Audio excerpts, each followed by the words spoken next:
ವಚನದ ಮುಖಾಂತರ ಮಹಿಳೆಯರನ್ನ ಮೇಲೆತ್ಕೊಳ್ತಾರೆ ಬಸವಣ್ಣರಂತಂದ್ರೆ, ಪರವಧುವನ್ನು, ಮುಂದಿನ ಶಬ್ದ ನೀವೇ ಹೇಳ್ಬೇಕು, ಪರವಧುವನ್ನು ಮಹಾದೇವಿ ಎಂಬೆ. ಏನಂತ? ಪರವಧುವನ್ನು ಮಹಾದೇವಿ ಎಂಬೆ. ಎಷ್ಟು ಸುಂದರವಾಗಿರ್ತಕ್ಕಂಥ ವಿಚಾರ ಅಂತಂದ್ರೆ, ಎಲ್ಲಿ ನೋಡಿದಲ್ಲಿ ಮನ ಬೆಳೆಸಿದಡೆ ಆಣೆ ನಿಮ್ಮ ಆಣೆ ನಿಮ್ಮ ಪ್ರಮಥರಾಣೆ. ಎಲ್ಲಿ ನೋಡಿದಲ್ಲಿ ಮನ ಬೆಳೆಸಿದಡೆ ಆಣೆ ನಿಮ್ಮ ಆಣೆ ನಿಮ್ಮ ಪ್ರಮಥರಾಣೆ. ಪರವಧುವನ್ನು ಮಹಾದೇವಿ ಎಂಬೆ ಕೂಡಲ ಸಂಗಮ ದೇವ. ಈ ಒಂದು ವಚನ ಜಲ್ ಅನಿಸ್ಬಿಡ್ತದೆ. ಅದು ಮತ್ತು ಸತ್ಯ ತಿಳ್ಕೊಂಡ್ರೆ ಇವತ್ತಿನ ಸಮಾಜದಾಗ ಆಗ್ತಕ್ಕಂಥ ಅನೇಕ ಗೊಂದಲಗಳಿಗೆ ಪರಿಹಾರ ಸಿಗುತ್ತದೆ ಇದು ಒಂದೇ ವಚನದ ಮುಖಾಂತರವಾಗಿ. ಇವತ್ತ ಒಂದೊಂದು ಸರಿ ಪೇಪರ್ ತೆಗೆದು ನೋಡಿಲಿಕ್ಕೆ ಜದಿ ಹೊಡಿತು. ಪೇಪರ್ ತೆಗೆದು ನೋಡ್ರಿ, ಎಲ್ಲಿ ಅತ್ಯಾಚಾರ ಆಗ್ಲತ್ತವು, ಎಲ್ಲಿ ಕೊಲೆಗಳಾಗ್ಲತ್ತವು, ಎಲ್ಲಿ ಸುಳ್ಳುಗೆಗಳಾಗ್ಲತ್ತವು. ಇಷ್ಟೊಂದು ಹೀನಾಯ ಪರಿಸ್ಥಿತಿ ಬಂದಂತಂದ್ರೆ ನೋಡ್ತಾ ಇದ್ರೆ ಎದೆ ಹೊಡಿತದ. ಮುಂದೊಂದು ದಿನ ನಮ್ಮ ಸ್ಥಿತಿಗತಿ ಯಾವ ಮಟ್ಟಕ್ಕೆ ಹೋಗ್ತದೆ ಅಂತಕ್ಕಂಥದ್ದು ದಿಗಿಲಾಗ್ತದ. ಅಂಥ ಒಂದು ಸಂದರ್ಭದಲ್ಲಿ ಬಸವಣ್ಣನವರು ಅದಕ್ಕೆ ಮದ್ದು ಕೊಟ್ಟಂತೆ ಹೇಳ್ತಾರೆ, ಒಂದು ಸಾಲು ನಿಮ್ಮ ಜೀವನದಾಗ ಅಳವಡಿಸ್ಕೊಳ್ಳಿ, ಇದೆಲ್ಲದಕ್ಕೂ ಕೂಡ ಮದ್ದು ಅಂತ ಹೇಳ್ತಾರೆ. ಯಾವುದು? ಪರವಧುವನ್ನು ಮಹಾದೇವಿಯಲ್ಲಿ ತಾಯಿಯ ಸ್ವರೂಪವಾಗಿ ಕಾಣ್ತೀನಿ. ಪರವಧುವನ್ನು ತಾಯಿಯ ಸ್ವರೂಪವಾಗಿ ಕಾಣ್ತೀನಿ. ನೋಡ್ತಾ ಇದ್ದೀವಿ ಸಮಾಜದ ಹಿತದೃಷ್ಟಿಯಿಂದ, ಮಹಿಳಾ ಕುಲದ ಗೌರವ ದೃಷ್ಟಿಯಿಂದ ಪರವಧುವನ್ನು ಮಹಾದೇವಿ ಎಂಬ ಭಾಷೆಯನ್ನ ಗುರು ಬಸವಣ್ಣವ್ರು ತಗೊಂಡ್ರು. ಇವತ್ತ ಇಡೀ ಸಮಾಜದಲ್ಲಿ ಅರ್ಧ ಭಾಗವಾಗಿರ್ತಕ್ಕಂಥ ಮಹಿಳೆಯರು, ಇಡೀ ಒಂದು ಜಗತ್ತಿನಲ್ಲಿ ಅರ್ಧ ಭಾಗವಾಗಿರ್ತಕ್ಕಂಥ ಮಹಿಳೆಯರ ಉದ್ಧಾರಕ್ಕಾಗಿ ಬಸವಣ್ಣರು ಶ್ರಮಿಸಿದ್ರಲ್ಲ, ಅದು ಸಾಮಾನ್ಯವಾಗಿರ್ತಕ್ಕಂಥದ್ದಲ್ಲ. ನಾವು ನೋಡ್ತಾ ಇದ್ದೀವಿ ಅನಾದಿ ಕಾಲದಿಂದಲೂ ಕೂಡ ಸ್ತ್ರೀಯರನ್ನ ಹತ್ತಿಕ್ಕತಕ್ಕಂಥ ಪ್ರಯತ್ನಗಳು ನಿರಂತರವಾಗಿ ನಡೀತಾ ಬಂದಿದೆ. ಅನಾದಿ ಕಾಲದಿಂದಲೂ ಸ್ತ್ರೀಯರನ್ನ ಹತ್ತಿಕ್ಕತಕ್ಕಂಥದ್ದು ಯಾವ್ದ್ಯಾವ್ದ್ರಲ್ಲಿಂದ ಇಟ್ಟಿದ್ರು ಅಂದ್ರೆ, ವಿದ್ಯೆಯಿಂದ, ಅಧಿಕಾರದಿಂದ, ಸ್ವಾತಂತ್ರ್ಯದಿಂದ, ಸಮಾನತೆಗಳಿಂದ ವಂಚಿತರಾಗಿರ್ತಕ್ಕಂಥವ್ರು ಯಾರಾದ್ರೂ ಇದ್ರೆ ಅದು ಮಹಿಳಾ ಕುಲ. ಎಲ್ಲದರಲ್ಲಿ ಹಿಂದಿಟ್ಟಿರ್ತಕ್ಕಂಥದ್ದೊಂದು ಸ್ಥಿತಿ, ಯಾವುದರಲ್ಲಿ ಮುನ್ನೆಲೆಗೆ ತಂದಿರಲಿಲ್ಲ, ಪ್ರತಿಯೊಂದರಲ್ಲಿ ಹಿಂದಿಡ್ತಕ್ಕಂಥದ್ದು. ನಾ ವಿದ್ಯೆ ಕಲಿಸೋದ್ರಲ್ಲಿ ಹಿಂದು, ನಾ ಅಧಿಕಾರ ಕೊಡೋದ್ರಲ್ಲಿ ಹಿಂದು, ಸ್ವತಂತ್ರತೆಯಲ್ಲಿ ಹಿಂದು, ಸಮಾನತೆಗಳಲ್ಲಿ ಹಿಂದು, ಎಲ್ಲದರಲ್ಲಿ ಹಿಂದು ಇಟ್ಕೊಂಡು ಬಂದಿರತಕ್ಕಂಥ ಈ ಒಂದು ನೊಂದಿರ್ತಕ್ಕಂಥ ಜೀವಕ್ಕೆ ಮತ್ತೆ ಬರೆ ಎಳೆದಂತೆ ಅನೇಕ ಘಟನೆಗಳು ನಮ್ಮ ಇತಿಹಾಸ ಪುಟದಲ್ಲಿ ನಡೆದು ಹೋದವು. ಸ್ತ್ರೀ ಅಂದ್ರೆ ಒಂದು ಭೋಗದ ವಸ್ತುವಾಗಿ ಕಂಡ್ರು ಈ ಪುರುಷ ಸಮಾಜ. ಒಂದು ಸ್ಥಿತಿಯಲ್ಲಿ ನೋಡ್ಬೇಕಾದ್ರೆ ಸ್ತ್ರೀ ಅಂದ್ರೆ ಒಂದು ಭೋಗದ ವಸ್ತು. ಮನೆಯಾಗ ಅಡಿಗೆ ಮಾಡಬೇಕು, ಮಕ್ಕಳನ್ನ ಇರಬೇಕು, ಅವ್ರ ಲಾಲನೆ ಪಾಲನೆಯನ್ನ ಮಾಡಬೇಕು, ಹುಟ್ಟಿದಾಗ ತಂದೆ ತಾಯಿ ಆಶ್ರಯಲ್ಲಿ ಬೆಳಿಬೇಕು, ದೊಡ್ಡವಳಾದ್ಮೇಲೆ ಗಂಡನ ಆಶ್ರಯಲ್ಲಿ ಬೆಳಿಬೇಕು, ಮುಪ್ಪಿನ ಕಾಲದಲ್ಲಿ ಮಕ್ಕಳ ಆಶ್ರಯಲ್ಲಿ ಬೆಳಿಬೇಕು. ಸ್ತ್ರೀ ಸ್ವತಂತ್ರ ಮಹರ್ತಿ ಅಂತ ಬರೆದಿಟ್ಟರು ಸ್ಲೋಗನು. ಆ ಸ್ಲೋಗನ್ ಹಿಡ್ಕೊಂಡು ನಮ್ಮ ಜನ ಹತ್ತಿಕ್ತಾ ಬಂದ್ರು. ಸ್ತ್ರೀಯ ಸ್ಥಿತಿ ಹೆಂಗಾಯ್ತು ಅಂತಂದ್ರೆ, ಎಲ್ಲೋ ಒಂದು ಮುರುಟ್ ಹೋಗ್ತಕ್ಕಂಥ ಸ್ತ್ರೀಯಾಗಿ ಕಂಡು ಬಂದಳು. ನೋಡ್ತೀವಿ ಕವಿಗಳು ತನ್ನ ಕಾವ್ಯವನ್ನ ಬರೀಲಿಕ್ಕೆ ವರ್ಣನೆ ಮಾಡಿದ್ರಷ್ಟೇ, ಆದ್ರೆ ಮುನ್ನೆಲೆಗೆ ತರ್ತಕ್ಕಂಥ ಪ್ರಯತ್ನವನ್ನ ಮಾಡಲಿಲ್ಲ. ಆಧ್ಯಾತ್ಮಿಕ ಸಾಧಕರು ಆಕೆಯನ್ನ ಮಾಯೆ ಅಂತ ತೋರಿಸಿದ್ರು. ಯಾವುದೇ ಒಬ್ಬ ವ್ಯಕ್ತಿ ಅನುಷ್ಠಾನಕ್ಕೆ ಹೋಗಿ ಕುಂತಾನ, ತಪಸ್ಸಿಗೆ ಹೋಗಿ ಕುಂತಾನಂದ್ರೆ ಅವನ ಮುಂದೆ ಒಂದು ಮಾಯಾ ರೂಪದಾಗ ಕುಣಿಸಿ ಮಾಯೆಯಾಗಿ ತೋರಿಸಿ ಅನುಷ್ಠಾನಕ್ಕೆ ಅಡ್ಡಿಪಡಿಸ್ತಕ್ಕಂಥವಳು ಸ್ತ್ರೀ ಅಂತಕ್ಕಂಥದ್ದು ಕೂಡ ತೋರಿಸಿದ್ರು. ಇಂತಹ ಸಂದರ್ಭದಲ್ಲಿ ಗಟ್ಟಿಯಾಗಿ ನಿಂತು ಇಡೀ ಜಗತ್ತಿಗೆ ಪುರುಷನ ಮುಂದೆ ಮಾಯ ಸ್ತ್ರೀ ಎಂಬ ಅಭಿಮಾನವಾಗಿ ಕಾಡುವುದು ಅಂತ ಕಲ್ಪನೆ ಇರ್ತಕ್ಕಂಥ ಸಮಾಜಕ್ಕೆ ಕೊಡ್ಲಿ ಪೆಟ್ಟು ಕೊಟ್ಟಂಗ ನಮ್ಮ ಅಕ್ಕ ಮಾದೇವಿ ತಾಯಿ ಹೇಳ್ತಾಳ, ಸ್ತ್ರೀಯ ಮುಂದೆ ಪುರುಷನು ಕೂಡ ಮಾಯೆಯಾಗಿ ಕಾಡ್ತಾನೆ ಅಂತ ತೋರಿಸಿಕೊಟ್ಟಳು ಅಕ್ಕ ಮಾದೇವಿ ತಾಯಿ. ಹೆಂಗೆ ತೋರಿಸೋದು? ಎಲ್ಲರೂ ಸಾಧನೆ ಮಾಡ್ಲಿಕ್ಕೆ ಹೋದಾಗ ಸ್ತ್ರೀ ಅಡ್ಡ ಆಗ್ತಾಳಂತ ಇತ್ತು, ಆದ್ರೆ ಅಕ್ಕ ಅಡ್ಡ ಸಾಧನೆ ಮಾಡ್ಲಿಕ್ಕೆ ಹೋದಾಗ ಯಾರು ಅಡ್ಡಪಡಿಸಿರು? ಕೌಶಿಕ ಮಹಾರಾಜ ಅಡ್ಡಪಡಿಸನು. ಅದಕ್ಕಾಗಿ ಇಂಥ ಒಂದು ಶತಮಾನಗಳಿಂದ ನಡೀತಕ್ಕಂಥ ದೌರ್ಜನ್ಯಗಳನ್ನ ಹತ್ತಿಕ್ಕಬೇಕಂತಾನೆ 12ನೇ ಶತಮಾನದಲ್ಲಿ ಗುರು ಬಸವಣ್ಣನವರ ಜನನವಾಯಿತು. ಗುರು ಬಸವಣ್ಣನವರ ಜನನವಾಯಿತು. ನೋಡ್ತೀವಿ ಗುರು ಬಸವಣ್ಣನವರ ಒಂದು ಜೀವನವನ್ನು ನೋಡಿದಾಗ ಮೊದಲ ಕ್ರಾಂತಿ ಪ್ರಾರಂಭವಾಗಿದೆ ಮನೆಯಿಂದ. ಗುರು ಬಸವಣ್ಣನವರ ಮೊಟ್ಟ ಮೊದಲ ಕ್ರಾಂತಿ ಪ್ರಾರಂಭವಾಗಿದೆ ಮನೆಯಿಂದ. ಅದರಲ್ಲಿ ನಾವು ನೋಡ್ತೀವಿ ಬಸವಣ್ಣವ್ರ ಹುಟ್ಟಿ 8 ವರ್ಷ ಆಗಿರ್ತದ. 8 ವರ್ಷ ಆಗಿರ್ತಕ್ಕಂಥ ಸಂದರ್ಭದಲ್ಲಿ ಮೊದಲು ಬಸವಣ್ಣನವರಿಗೆ ಜನಿವಾರ ಹಾಕಬೇಕು ಅಂತಕ್ಕಂಥ ಉಪನಯನದ ಕಾರ್ಯಕ್ರಮ ಇರ್ತದೆ. ಉಪನಯನ ಕಾರ್ಯಕ್ರಮ ನಡೀತಾ ಇರ್ತದ. ಇಡೀ ಭಾಗ್ಯವಾಡಿಯೆಲ್ಲ ಸಂಭ್ರಮ ವಾತಾವರಣ, ಮಾದರಸರ ಮನೆ ತುಂಬ ಸಂಭ್ರಮದ ವಾತಾವರಣ. ಎಲ್ಲ ನೆಂಟರಿಷ್ಟರು ಬಂದಿರ್ತಾರೆ. ಎಲ್ಲ ನೆಂಟರಿಷ್ಟರು ಬಂದಾಗ ಅವಾಗ ಬಸವಣ್ಣನವರಿಗೂ ಒಂದು ಸಂಭ್ರಮ ಇರ್ತದ. ಸಂಭ್ರಮ ಇರ್ತಕ್ಕಂಥ ಸಂದರ್ಭದಲ್ಲಿ ಅವರ ಅಕ್ಕ ನಾಗಮ್ಮನಿಗೆ ಕೂಡಲ ಸಂಗಮಕ್ಕೆ ಮದುವೆ ಮಾಡಿಕೊಟ್ಟಿರ್ತಾರೆ. ಮದುವೆ ಮಾಡಿಕೊಟ್ಟಿರ್ತಕ್ಕಂಥ ಅಕ್ಕ ನಾಗಮ್ಮ ತಮ್ಮನ ಉಪನಯನ ಕಾರ್ಯಕ್ರಮಕ್ಕೆ ಬರಬೇಕು ಅಂತ ಸಂಭ್ರಮದಿಂದ ಬರ್ತಾ ಇರ್ತಾಳ. ಬಂದಾಗ ಬಸವಣ್ಣರಿಗೆ ಬಹಳ ಸಂತೋಷ ಆಗ್ತದೆ. ಅಕ್ಕ ಅಂದ್ರೆ ಎಲ್ಲಿಲ್ಲದ ಪ್ರೀತಿ ಬಸವಣ್ಣನವರಿಗೆ. ಅಪ್ಪುಗೆಯಿಂದ ಅಪ್ಕೊಳ್ತಾರೆ. ಇಬ್ರು ಪ್ರೀತಿಯಿಂದ ಮಾತಾಡ್ತಾ ಇರ್ತಾರೆ. ಮಾತಾಡಿದ ಮೇಲೆ ಒಳಗಡೆ ಕಾರ್ಯಕ್ರಮ ಪ್ರಾರಂಭ ಆಗ್ತದೆ. ಎಲ್ಲರೂ ನಿಂತಿರ್ತಾರ. ಎಲ್ಲರೂ ನಿಂತಿರ್ತಕ್ಕಂಥ ಸಂದರ್ಭದಲ್ಲಿ ಬಸವಣ್ಣವ್ರ ಕಣ್ಣು ಹುಡುಕ್ತದ, ಅಕ್ಕ ನಾಗಮ್ಮ ಎಲ್ಲದಳ ಅಂತ ಹುಡುಕ್ತದೆ. ಆ ಸಂದರ್ಭದಲ್ಲಿ ಅಕ್ಕ ನಾಗಮ್ಮ ಹೊರಗೆ ಹೋಗಿರ್ತಾಳೆ. ಎಲ್ಲದಳ ಅಕ್ಕ ಅಂತ ಆ ಕಡೆ ಈ ಕಡೆ ನೋಡ್ತಾ ಇರ್ತಾರ. ನೋಡ್ತಾ ಇರ್ಬೇಕಾದಾಗ ಅಲ್ಲೆಲ್ಲೂ ಕಾಣಲ್ಲ. ಮಾದಲಾಂಬಿಕೆ ನಿಂತಿರ್ತಾಳ. ತಾಯಿ ಮಾದಲಾಂಬಿಕೆ ಕೇಳ್ತಾರೆ, ಅಕ್ಕ ನಾಗಮ್ಮ ಎಲ್ಲಿ ಅಂತ ಕೇಳ್ತಾರೆ ಬಸವಣ್ಣ. ಸಣ್ಣ ಬಾಲಕ ಬಸವಣ್ಣ 8 ವರ್ಷದ. ಎಲ್ಲಿ ಅಂದ್ರೆ ಅವಳು ಮನೆಯ ಹೊರಗಡೆ ಹಿತ್ತಲಿನ ಒಂದು ಇದರಲ್ಲಿ ಕುಂತಾಳ ಅಂತ ಹೇಳಿದಾಗ, ಯಾಕಲ್ಲಿ ಹೋದಳು ಈ ಸಂಭ್ರಮದ ವಾತಾವರಣದಾಗ, ನಮ್ಮಕ್ಕ ಯಾಕೆ ಹೊರಗೆ ಹೋದಳು ಅಂತ ಓಡ್ತಾ ಬಸವಣ್ಣರು ಹೋಗಿ ನೋಡ್ತಾರೆ. ಅಲ್ಲಿ ಒಂದು ಹೊರಗೆ ಒಂದು ಗುಡಿಸಲು ಟೈಪ್ ಇರ್ತದೆ. ಅದರಲ್ಲಿ ಹೋಗಿ ಅಕ್ಕ ನಾಗಮ್ಮ ಕುಂತಿರ್ತಾಳ. ಅಕ್ಕ ನಾಗಮ್ಮನಿಗೆ ಹೋಗಿ ಬಸವಣ್ಣರು ಮಾತಾಡ್ತಾರ, ಅಕ್ಕ ಇಡೀ ಒಂದು ಮನೆಯಲ್ಲಿ ಸಂಭ್ರಮ ವಾತಾವರಣ ಇದ್ದಾಗ ನೀನ್ ಯಾಕೆ ಬಂದು ಇಲ್ಲಿ ಕುಂತಿ ಅಂತ ಕೇಳ್ತಾಳೆ. ನೀನ್ ಯಾಕೆ ಬಂದು ಇಲ್ಲಿ ಕುಂತಿ ಅಂತ ಕೇಳಿದಾಗ ಅವಾಗ ಅಕ್ಕ ನಾಗಮ್ಮ ಹೇಳ್ತಾಳೆ, ಬಸವಣ್ಣ ಇವತ್ತು ಮನೆ ಸಂಭ್ರಮದ ವಾತಾವರಣ ಅದ, ಆದ್ರೆ ನಾನು ಬಹಿಷ್ಠಳಾಗಿನಿ, ಅದಕ್ಕೆ ನನಗೆ ಒಳಗೆ ಬರುವಂತಿಲ್ಲ, ನನಗೆ ಹೊರಗಡೆ ಕೂಡಿಸರ ಅಂತ ಹೇಳ್ತಾರೆ. ಬಸವಣ್ಣನವರಿಗೆ ಇನ್ನೂ ಕಲ್ಪನೆ ಇಲ್ಲದರ್ಥ ಇರ್ತಕ್ಕಂಥ ವಯಸ್ಸು. ಬಹಿಷ್ಠೆ ಅಂದ್ರೆ ಏನಂದ್ರೆ, ಇಲ್ಲ ನಾನು ಮುಟ್ಟಾಗಿನಿ, ಅದಕ್ಕೆ ನನಗೆ ಒಳಗೆ ಬಿಡಲ್ಲ, ನನಗೆ ಹೊರಗೆ ಕೂಡಿಸರ ಅಂತಂದಾಗ ಬಸವಣ್ಣರು ಹೇಳ್ತಾರೆ, ಇದೇನು ಪದ್ಧತಿ, ಯಾಕೆ ಹೊರಗಿಡಬೇಕು ಅಂತ ಅವರಲ್ಲಿ ಒಂದು ಸಣ್ಣ ಯೋಚನೆ ಬರ್ತದ. ಅವಾಗ ಒಂದು ಸಣ್ಣ ಮಾತು ಕೇಳ್ತಾರೆ ಬಸವಣ್ಣರು, ಅಕ್ಕ ಯಾವ ಉಪನಯನ ನನಗೆ ಮಾಡ್ತಾ ಇದ್ದಾರೋ ಇದು ನಿನಗೂ ಆಗಿದೆ ಏನು ಅಂತ ಕೇಳ್ತಾರೆ. ಇದು ನಿನಗೂ ಆಗಿದೆ ಏನಂತಂದ್ರೆ ಅಕ್ಕ ನಾಗಮ್ಮ ಹೇಳ್ತಾಳೆ, ಬಸವಣ್ಣ ನೀನು ಪುಣ್ಯವಂತ, ಗಂಡಾಗಿ ಹುಟ್ಟಿದೀಯ, ಅದಕ್ಕಾಗಿ ನಿನಗೆ ಜನಿವಾರ ಹಾಕ್ತಾರೆ, ಉಪನಯನ ಮಾಡ್ತಾರೆ. ನಾನು ಹೆಣ್ಣಾಗಿ ಹುಟ್ಟಿನಿ, ನಮಗೆ ಉಪನಯನ ಇಲ್ಲ, ನಮಗೆ ಧರ್ಮ ಸಂಸ್ಕಾರ ಇಲ್ಲ, ಗಂಡು ಮಕ್ಕಳ ಸೇವೆಯೇ ಮಾಡುವುದೇ ನನ್ನ ಜೀವನದ ಉದ್ದೇಶ ಅಂತ ಹೇಳಾರ. ಅದಕ್ಕಾಗಿ ನಿನ್ನಂತ ಪುಣ್ಯ ನಮಗೆ ಎಲ್ಲಿಂದಪ್ಪ ಬರಬೇಕು ಅಂತ ಒಂದು ಮಾತು ಅಕ್ಕ ನಾಗಮ್ಮ ಹೇಳಿದ ತಕ್ಷಣ ಬಸವಣ್ಣನವರಿಗೆ ಮಿಂಚಿನ ವೇಗದಲ್ಲಿ ಜ್ಞಾನ ಹೊಳಿತು.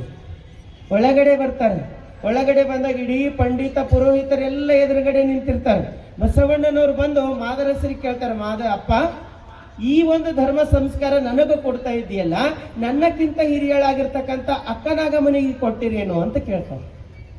ಅವಾಗ ಮಾದರಸ ಹೇಳ್ತಾರೆ, ಹೆಣ್ಣು ಮಕ್ಕಳಿಗೆ ಧರ್ಮ ಸಂಸ್ಕಾರ ಇಲ್ಲ, ಹೆಣ್ಣು ಮಕ್ಕಳು ಪೂಜಾ ಮಾಡುವಂತಹ ಹಕ್ಕಿಲ್ಲ, ಹೆಣ್ಣು ಮಕ್ಕಳ ಪೂಜೆನೂ ಕೂಡ ಗಂಡು ಮಗನೇ ಮಾಡಬೇಕು. ಅದಕ್ಕಾಗಿ ಹೆಣ್ಣು ಮಕ್ಕಳಿಗೆ ಸಂಸ್ಕಾರ ಇಲ್ಲಪ್ಪ, ಬರೀ ಗಂಡು ಮಕ್ಕಳಿಗೆ ಸಂಸ್ಕಾರ ಅದ ಅಂತಂದಾಗ ಬಸವಣ್ಣರು ಹೇಳ್ತಾರೆ, ಅದು ಹೆಂಗಾಗ್ತದ, ದೇವ್ರ ಗಂಡು ಮಗನಿಗೆ ಒಬ್ಬರಿಗೆ ಮಾತ್ರ ಬೇಕೇನು, ಹೆಣ್ಣು ಮಗಳಿಗೆ ಬೇಡೇನು, ಹೆಣ್ಣು ಮಗಳು ಪೂಜಾ ಮಾಡ್ತಕ್ಕಂಥ ಹಕ್ಕು ಯಾಕಿಲ್ಲ ಅಂತಂದಾಗ ಅಲ್ಲೇ ಒಬ್ಬ ಪಂಡಿತ ನಿಂತಿರ್ತಾನೆ. ಹೇಳ್ತಾನ, ಬಸವರಸ ನಿನಗೆ ಗೊತ್ತಾಗಲ್ಲ, ನೀ ಬಹಳ ಸಣ್ಣವಿದ್ದಿ, ನಾವು ಹೇಳ್ತಾ ಇರೋದು ಏನಂದ್ರೆ ನಿನಗೇನು ಈಗ 3 ವೇಳೆ ಶನಿವಾರ ಹಾಕ್ತಾ ಇದ್ದೀವಲ್ಲ, ಇನ್ನು ನಿಂದ ಮದುವೆ ಆಯ್ತಂದ್ರೆ ನಿನ್ನ ಹೆಂಡತಿದು 3 ಎಳೆ ಅವು ಅವಳಿಗೆ ಹಾಕಲ್ಲ, ಅವು 3 ಎಳೆ ನಿನಗೆ ಹಾಕಿ 6 ಎಳೆ ಶನಿವಾರ ನಿನಗೆ ಹಾಕಿ ಹೆಂಡತಿ ಪೂಜೆ ನಿನ್ನ ಪೂಜೆ ನೀನೇ ಮಾಡಬೇಕು. ಅವಾಗ ಆಕೆಗೆ ತನ್ನಿಂದ ತಾನೇ ಮುಕ್ತಿ ಸಿಗುತ್ತದ, ಅವಳು ನೀನು ಸೇವಾ ಮಾಡ್ರೆ ಸಾಕು ಅಂತ ಹೇಳಿದಾಗ ಬಸವಣ್ಣರು ಹೇಳ್ತಾರೆ, ತನ್ನಾಶ್ರಯದ ರತಿ ಸುಖವನು.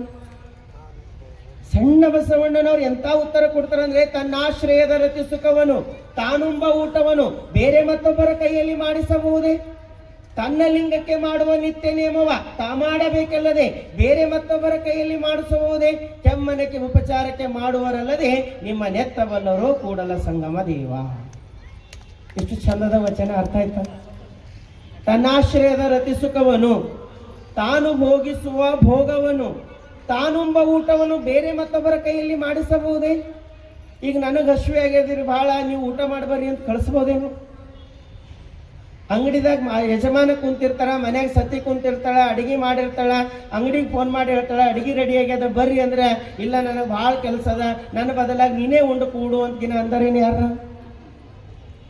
ಇದು ನೋಡ್ಲಿಕ್ಕೆ ಎಷ್ಟು ಸರಳ ಅದ, ಆದ್ರೆ ಬಸವಣ್ಣ ಎಷ್ಟು ಗಹನವಾಗಿರ್ತಕ್ಕಂಥದ್ದು ತಗೊಂಡು ಹೋಗ್ತಾರಂದ್ರೆ, ಅಪ್ಪ ಹೆಣ್ಣು ಮಗಳ ಪೂಜೆ ಗಂಡು ಮಗನೇ ಮಾಡ್ಬೇಕಂದ್ರ ಹೆಣ್ಣು ಮಗಳು ಊಟನು ಗಂಡು ಮಗನೇ ಮಾಡ್ಬೇಕಲ್ಲ.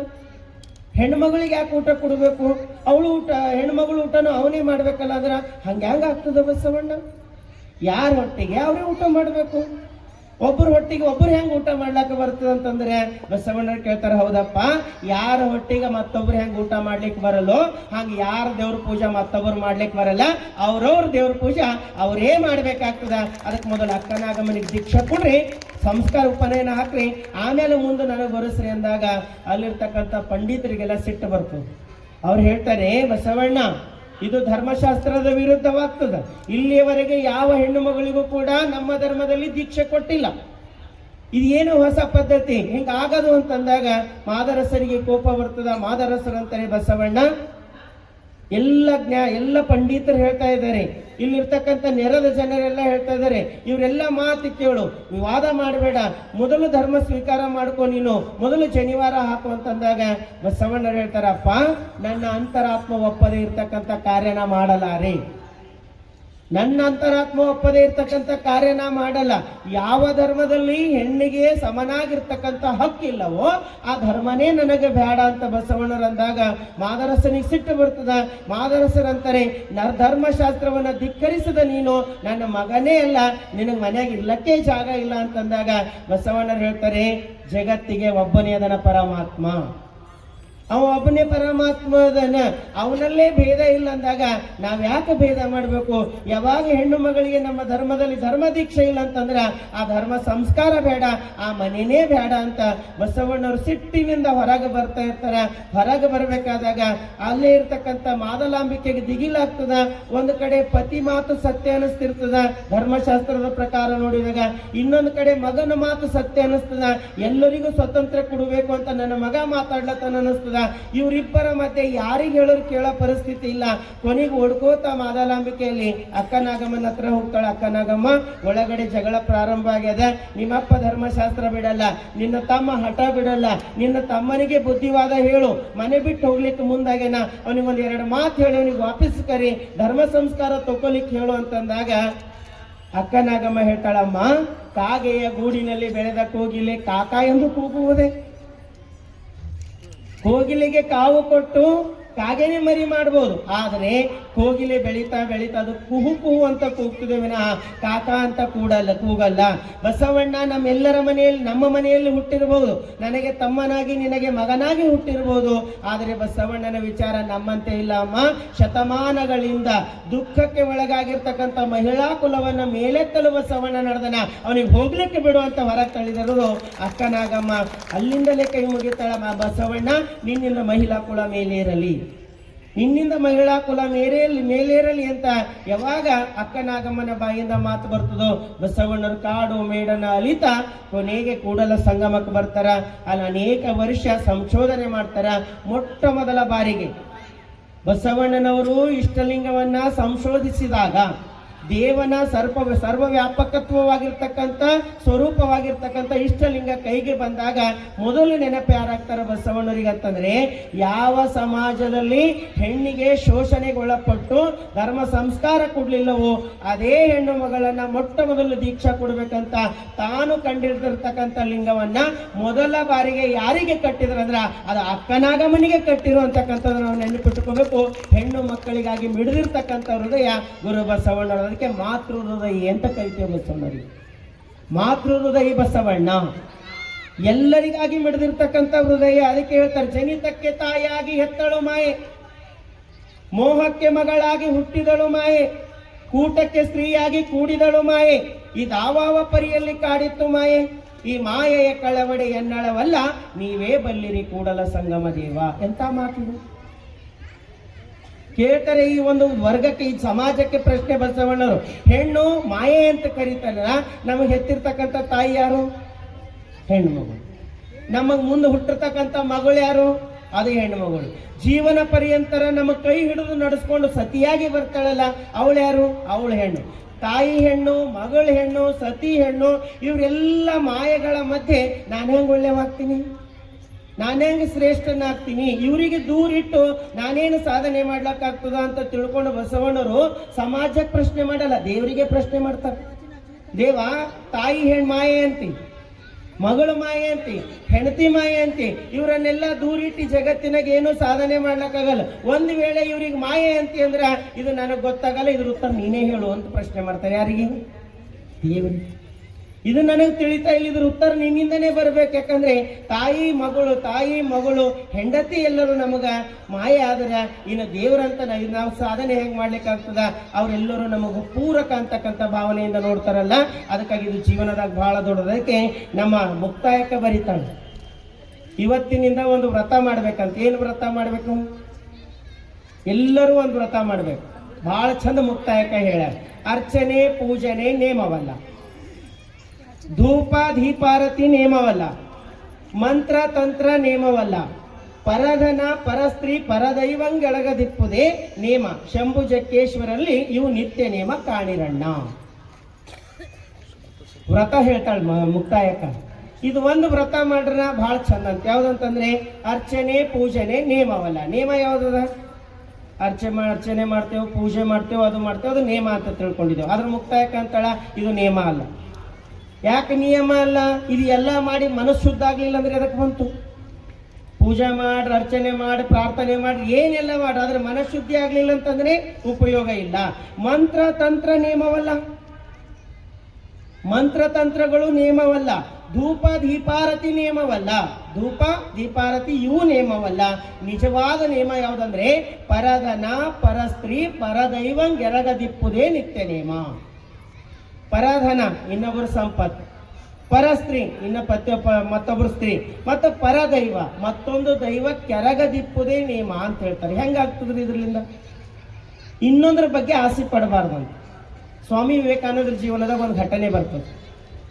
ಚಿಕಾಗೋಕ್ಕೆ ಹೋಗ್ತಾರೆ, ಅದ್ಭುತವಾಗಿರ್ತಕ್ಕಂಥ ಒಂದು ಭಾಷಣವನ್ನ ಮಾಡ್ತಾರೆ, ಇಡೀ ಜಗತ್ತಿನ ಮನಸ್ಸೆಲ್ಲ ಸೆಳೀತಾರೆ. ವಿವೇಕಾನಂದರ ಬಗ್ಗೆ ಎಲ್ಲಿಲ್ಲದ ಅಭಿಮಾನ ಮೂಡ್ತದ ಅಂತ ಸಂದರ್ಭದಾಗ ಒಬ್ಬ ಹೆಣ್ಣುಮಗಳು ಬಂದು ವಿವೇಕಾನಂದರಿಗೆ ಮಾತಾಡ್ತಾಳೆ. ಸ್ವಾಮೀಜಿಗಳೇ, ನಿಮ್ಮ ಮಾತು ಕೇಳಿ, ನಿಮ್ಮ ತೇಜಸ್ಸು ನೋಡಿ ನನಗೆ ಬಹಳ ಸಂತೋಷವಾಗಿದೆ. ನನ್ನಲ್ಲಿ ಒಂದು ಸಣ್ಣ ಇಚ್ಛೆ ಅದ, ಅದು ನಾನು ನಿಮ್ಮ ಮುಂದೆ ವ್ಯಕ್ತಪಡಿಸ್ಬೇಕಂತ ಇದ್ದೀನಿ ಅಂತ ಹೇಳ್ತಾಳೆ. ಅವಾಗ ಸ್ವಾಮೀಜಿ ಹೇಳ್ತಾರೆ, ಏನದ ಹೇಳ್ರಿ ಅಂತ. ಏನದ ಹೇಳ್ರಿ ಅಂದಾಗ ಅವಾಗ ಸ್ವಾಮಿ ವಿವೇಕಾನಂದರು ಹೇಳ್ತಾರೆ, ಏನಿಲ್ಲ. ಸ್ವಾಮಿ ವಿವೇಕಾನಂದರಿಗೆ ಹೇಳ್ತಾರೆ ಹೆಣ್ಮಗಳು, ಏನಿಲ್ಲ, ನಿಮ್ಮನ್ನ ನೋಡಿ ನನಗೆ ಅತ್ಯಾನಂದವಾಗ್ಯದ, ನನಗೂ ನಿಮ್ಮಂತ ಒಬ್ಬ ಮಗನನ್ನ ಪಡಿಬೇಕಾಗ್ಯದ, ಅದಕ್ಕೆ ನಾನು ನಿಮ್ಮನ್ನ ಮದುವೆ ಆಗಬೇಕಾಗ್ಯದ ಅಂತ ಹೇಳ್ತಾರೆ. ನನಗೂ ನಿಮ್ಮಂತ ಒಬ್ಬ ಮಗ ಬೇಕಾಗ್ಯದ, ಅದಕ್ಕೆ ನಾನು ನಿಮಗೆ ಮದುವೆ ಆಗಬೇಕಂತ ನನ್ನ ಇಚ್ಛೆ ಅದ ಅಂತಂದಾಗ ಸ್ವಾಮಿ ವಿವೇಕಾನಂದರು ಎಷ್ಟು ಚಂದ ಉತ್ತರ ಕೊಡ್ತಾರಂತಂದ್ರೆ, ಅಮ್ಮ ನನ್ನಂತ ಮಗ ಬೇಕಾಗ್ಯದಂತ ನನಗೆ ಮದುವೆ ಆಗಿ ಮಗ ಹುಟ್ಟೋದಲ್ಲ, ನಾನೇ ನಿನ್ನ ಮಗ ಇದ್ದೀನಿ, ನನಗೆ ಸ್ವೀಕಾರ ಮಾಡು, ನೀನೇ ತಾಯಿ ಐತಿ ಅಂತ ಹೇಳ್ಬೇಕು. ಎಷ್ಟು ಒಳ್ಳೆ ಮಾತಲ್ಲ. ನಾನೇ ನಿನಗೆ ಮಗ ಐತೀನಿ, ಮತ್ತಿನ್ಯಾ ಮಗ ಬೇಕು? ಇದು ನಿಜವಾದ ನೇಮ. ಅದಕ್ಕೆ ಹೇಳ್ತಾರೆ ಅರ್ಚನೆ ಪೂಜನೆ ನೇಮವಲ್ಲ, ಧೂಪ ದೀಪಾರತಿ ನೇಮವಲ್ಲ, ಮಂತ್ರ ತಂತ್ರ ನೇಮವಲ್ಲ. ಯಾವುದು ನೇಮ? ಪರದೈವ ಪರಸ್ತ್ರೀಯರಿಗೆ ಎರಗದಿಪ್ಪುದೇ ನಿಜವಾದ ನೇಮ. ಇವತ್ತು ನೋಡ್ತಾ ಇದ್ದೀವಿ ಬಹಳ ಭಯಂಕರ ವಾತಾವರಣ, ಬಹಳ ಭಯಂಕರ ವಾತಾವರಣ. ಮೊದಲಿನಿಂದನೂ ಕೂಡ ನಮ್ಮ ತಾಯಂದ್ರು ಎಷ್ಟು ನೊಂದು ನುಡಿದ್ರು ಅಂದ್ರೆ, ಹೆಣ್ಣಾಗಿ ಹುಟ್ಟೋದಕ್ಕಿಂತ ಮಣ್ಣಾಗಿ ಹುಟ್ಟಿದರೆ ಮಣ್ಣಿನ ಮೇಲೆ ಮರವಾಗಿ ಬಂದ ಜನರಿಗೆ ನೆರಳಾಗುತ್ತಿದ್ದೆ ಅಂತ ಹಾಡು ಜನಪದ ನುಡಿವಳ. ಹೆಣ್ಣಾಗಿ ಹುಟ್ಟೋದಕ್ಕಿಂತ ಮಣ್ಣಾಗಿ ಹುಟ್ಟರು ಬಹಳ ಚಂದಿತ್ತು. ಯಾಕ? ಮಣ್ಣಿನ ಮೇಲೆ ಒಂದು ಗಿಡ ಹುಟ್ಟಿ ಬಂದವರಿಗಾರ ನೆರಳಾಗ್ತಿದ್ದ. ಈಗಿನ ಹಾಲತ್ ಹೆಂಗದ? ಈಗಿನ ಪರಿಸ್ಥಿತಿ ಹೆಂಗದ? ಎಲ್ಲಿ ನೋಡ್ರಲ್ಲಿ ದುಃಖದ ವಾತಾವರಣ, ಎಲ್ಲಿ ನೋಡ್ರಲ್ಲಿ ಅತ್ಯಾಚಾರ, ಎಲ್ಲಿ ನೋಡ್ರಲ್ಲಿ ದುಃಖ. ಅದಕ್ಕಾಗಿ ಇಂಥ ಒಂದು ಭೀಕರವಾಗಿರ್ತಕ್ಕಂಥ ವಾತಾವರಣದಲ್ಲಿ 12ನೇ ಶತಮಾನದಲ್ಲಿ ನಮ್ಮ ಶರಣರು ಹೆಣ್ಣು ಮಕ್ಕಳನ್ನ ಯಾವ ರೀತಿ ಎತ್ಕೊಂಡ್ರು ಅಂತಂದ್ರೆ, ತಾಯಿ ಸ್ವರೂಪವಾಗಿ ಕಂಡ್ರು, ದೇವರ ಸ್ವರೂಪವಾಗಿ ಕಂಡ್ರು. ಸಿದ್ದರಾಮೇಶ್ವರ ಹೇಳ್ತಾರೆ, ಅಪ್ಪ ಪರಮಾತ್ಮ ದೇವರಿಗೆ ಹೇಳ್ತಾರ, ಹೆಣ್ಣು ಹೆಣ್ಣಲ್ಲ, ಹೆಣ್ಣು ರಕ್ಕಸಿ ಅಲ್ಲ, ಹೆಣ್ಣು ಸಾಕ್ಷಾತ್ ಕಪಿಲ ಸಿದ್ಧ ಮಲ್ಲಿಕಾರ್ಜುನ. ಪರಮಾತ್ಮನ ಸ್ಥಾನ ಯಾರಿಗೆ ಕೊಟ್ರಂದ್ರ ಅದು ಹೆಣ್ಣು ಮಗಳಿಗೆ ಕೊಟ್ಟರು ನಮ್ಮ ಶರಣರು. ಅದಕ್ಕಾಗಿ ಶರಣ ಧರ್ಮದಲ್ಲಿ ಹೆಣ್ಣು ಅಂತ ಗಂಡು ಅಂತಕ್ಕಂಥ ಭೇದ ಇಲ್ಲ. ನಾ ಬಹಳ ಸಾರಿ ಕೇಳ್ತಿರ್ತೀನಿ, ಜಾತಿಗಳು ಎಷ್ಟವರಿ ಅಂದ್ರೆ 2 ಜಾತಿ ಅಂತ ಹೇಳ್ತಾರೆ. ಯಾವ್ಯಾವ ಅಂತಾರ? ಹೆಣ್ಣು ಜಾತಿ, ಗಂಡು ಜಾತಿ ಅಂತ. ಹೆಣ್ಣು ಇಲ್ಲ, ಗಂಡು ಇಲ್ಲ. ನಮ್ಮಲ್ಲಿ ಏನದ? ಮೊಲೆ ಮುಡಿ ಬಂದಡೆ ಹೆಣ್ಣೆಂಬರು, ಮೀಸೆ ಕಾಸೆ ಬಂದರೆ ಗಂಡೆಂಬರು, ನಡುವೆ ಸುಳಿದಾಡುವ ಆತ್ಮ ಹೆಣ್ಣು ಅಲ್ಲ ಗಂಡು ಅಲ್ಲ ರಾಮ. ಅದು ಹೆಣ್ಣುನೂ ಅಲ್ಲ ಗಂಡುನೂ ಅಲ್ಲ. ಜೀವಕ್ಕೆ ಹೆಣ್ಣಂತ್ರಿ ಗಂಡಂತ್ರಿ? ಮನಸ್ಸಿಗೆ ಹೆಣ್ಣದನ ಗಂಡದನ? ಮನಸ್ಸು ಯಾವ್ದದ? ಮನಸ್ಸು ಹೆಣ್ಣು ಇಲ್ಲ ಗಂಡು ಇಲ್ಲ, ಜೀವ ಹೆಣ್ಣು ಇಲ್ಲ ಗಂಡು ಇಲ್ಲ, ಪ್ರಾಣ ಹೆಣ್ಣು ಇಲ್ಲ ಗಂಡು ಇಲ್ಲ. ಯಾವುದು ಹೆಣ್ಣು ಗಂಡು ಆಗ್ಯದ? ಬಹಿರಂಗದ ರೂಪ ಆಗ್ಯದಷ್ಟೇ. ಬಹಿರಂಗ ರೂಪವನ್ನು ನೋಡಿದಾಗ ಹೆಣ್ಣು ಗಂಡು ಅನ್ಬೋದು. ಅದರ ಅಂತರಂಗದಲ್ಲಿರ್ತಕ್ಕಂಥ ಆತ್ಮದಲ್ಲ, ಅದು ಪರಮಾತ್ಮದು ಒಂದೇ ಅದ, ಅಲ್ಲಿ ಭೇದ ಇಲ್ಲ. ಅದು ಒಂದೇ ಅದ. ಅದು ಯಾವುದದ ಅಂದ್ರೆ ಪರಮಾತ್ಮನ ಸ್ವರೂಪ ಅದ. ಅದಕ್ಕೆ ಬಹಳ ಚಂದ ಒಂದು ವಚನ ಹೇಳ್ತಾರೆ. ಎಷ್ಟು ಚಂದ ಹೇಳ್ತಾರೆ ಅಂದ್ರೆ, ಕನಿಷ್ಠದಲ್ಲಿ ಹುಟ್ಟಿದೆ. ಹಡಪದ ಲಿಂಗಮ್ಮ ತಾಯಿ ಹೇಳ್ತಕ್ಕಂಥ ವಚನ. ಕನಿಷ್ಠದಲ್ಲಿ ಹುಟ್ಟಿದೆ, ಉತ್ತಮದಲ್ಲಿ ಬೆಳೆದೆ, ಸತ್ಯಶರಣರ ಪಾದವಿಡಿದೆ. ಸತ್ಯಶರಣರ ಪಾದವಿಡಿದು ಗುರುವ ಕಂಡೆ, ಲಿಂಗವ ಕಂಡೆ, ಜಂಗಮವ ಕಂಡೆ, ಪಾದೋದಕವ ಕಂಡೆ, ಪ್ರಸಾದವ ಕಂಡೆ. ಇಂತಿವರ ಕಂಡೆಯನ್ನ ಕಂಗಳ ಮುಂದಣ ಕತ್ತಲೆ ಹರಿಯಿತು. ಕಂಗಳ ಮುಂದಣ ಕತ್ತಲೆ ಹರಿಯಲೊಡನೆ ಮಂಗಳ ಮಹಾ ಬೆಳಗಿನೊಳಗೋಡಿ ಸುಖಿಯಾದೆನಯ್ಯ ಅಪ್ಪಣ್ಣ ಪ್ರಿಯ ಚನ್ನಬಸವಣ್ಣ. ಇದು ಒಂದು ವಚನದ ಮುಖಾಂತರವಾಗಿ ಹೋಗೋಣ. ಎಷ್ಟು ಚಂದ ಹೇಳ್ತಾರೆ ಅಂದ್ರೆ, ಕನಿಷ್ಠದಲ್ಲಿ ಹುಟ್ಟಿದೆ. ಹುಟ್ಟು ಯಾರ ಕೈದಾಗ ಅದ ಹೇಳ್ರಿ? ಇಷ್ಟು ಮಂದಿ ಕುಂತಿದ್ದೆವು, ಯಾರ ಕೈದಾಗ ಹುಟ್ಟದ? ಒಂದು ವೇಳೆ ನಮ್ಮ ಕೈದಾಗ ಏನಾರ ಹುಟ್ಟೋದು ಇರ್ತಿತ್ತಂದ್ರೆ ಖರೆ ಖರೆ ಹೇಳಿ ಕೊಪ್ಪಳದಾಗ ಹುಟ್ಟಿರೆ?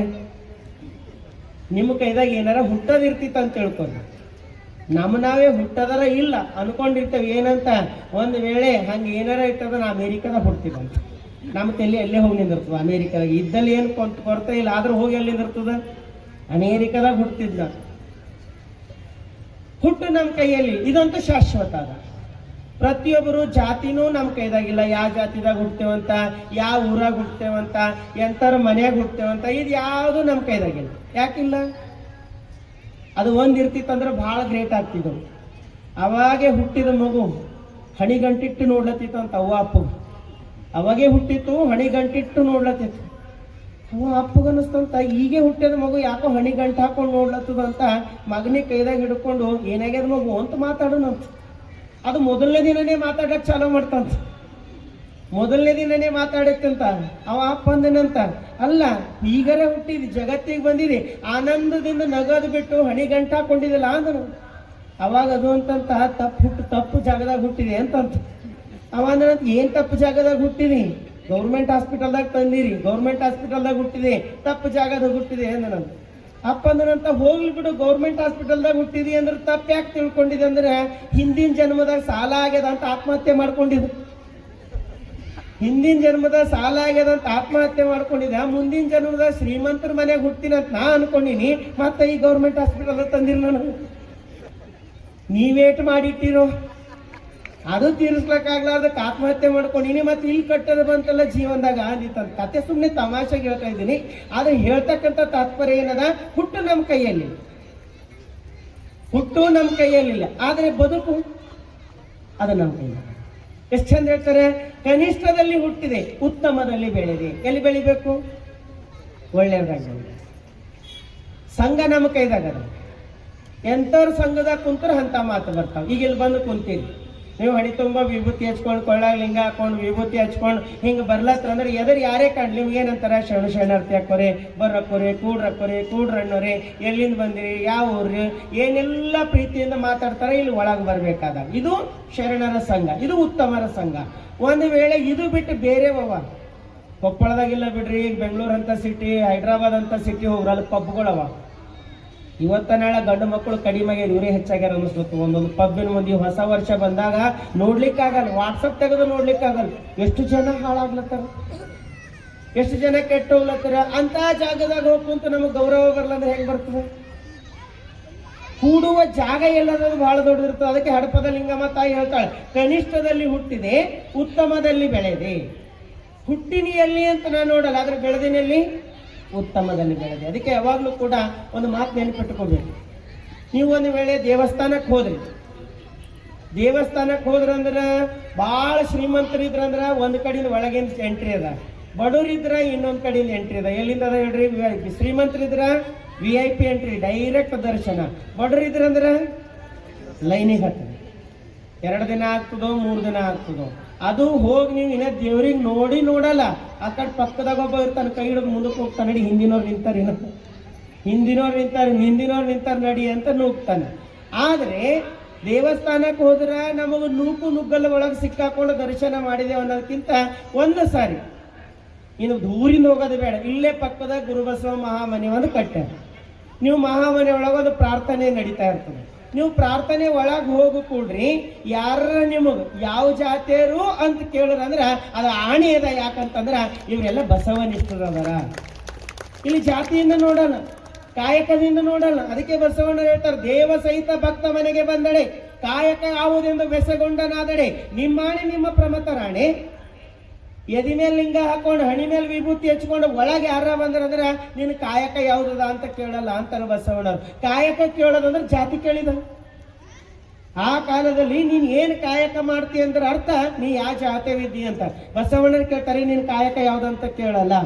ಯಾಕಂದ್ರೆ ಕೊಳ್ಳಾಗ ಲಿಂಗ ಅದ, ಹಣಿ ಮೇಲೆ ವಿಭೂತಿ ಅದ. ಅವ್ರು ಶರಣರಾಗಿ ನೋಡ್ತೀನಿ ವಿನಃ ಕಾಯಕ ಜೀವಿಯಾಗಿ ನೋಡಲ್ಲ, ಅಂದ್ರೆ ಜಾತಿಯಾಗಿ ನೋಡಲ್ಲ ಅಂತ ಹೇಳ್ತಾರಲ್ಲ.